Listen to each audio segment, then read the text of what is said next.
want to tell you something that I really, really dislike doing.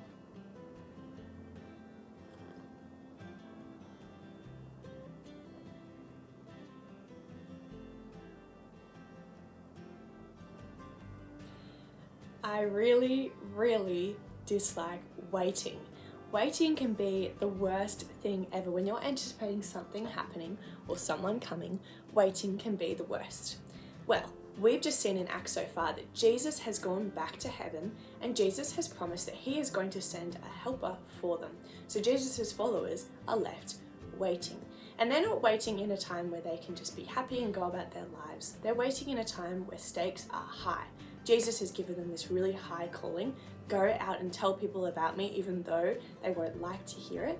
And he said, I'm going to send a helper, but it hasn't happened yet, so they're waiting. Waiting, until finally the day comes when the helper arrives. I'm going to read a little bit from the story of Acts 2 from the Jesus Storybook Bible, and this is how it happened.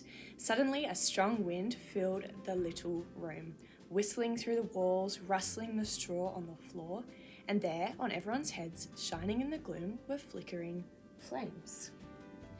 Fire that didn't hurt or burn. And something more. Inside, in their hearts, they felt a strange heat, almost as if all the coldness and hardness were melting away, as if their broken hearts were mending, and God was giving them brand new hearts, hearts that would work properly.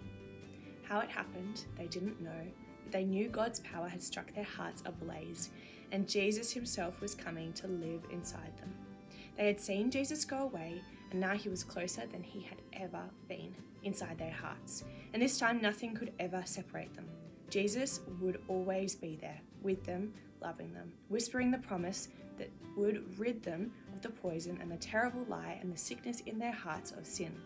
God's wonderful promise to them, you are my child, and I love you.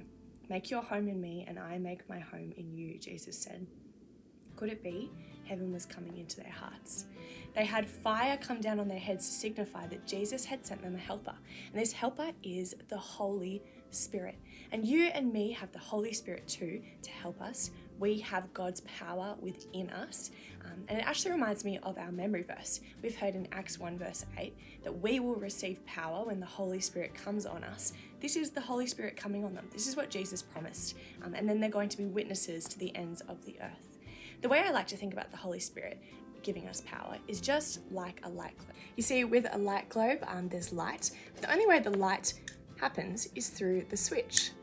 The switch gives power to the light, just like the Holy Spirit gives us power to tell others about God, to tell others about Jesus, who is the light, and to tell others the gospel.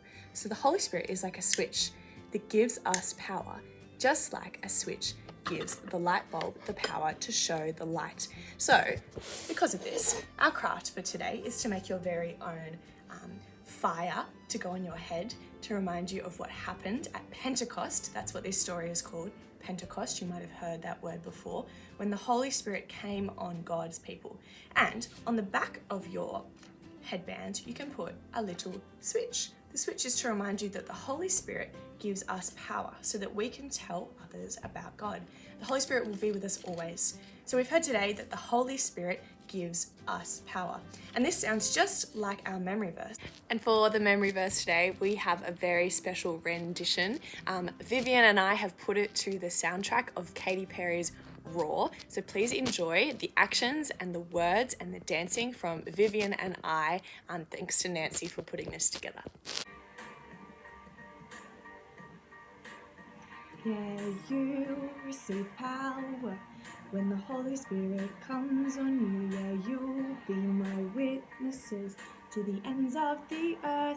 Yeah, you receive power when the Holy Spirit comes on you. Yeah, you'll be my witnesses to the ends of the earth. Acts 1:8.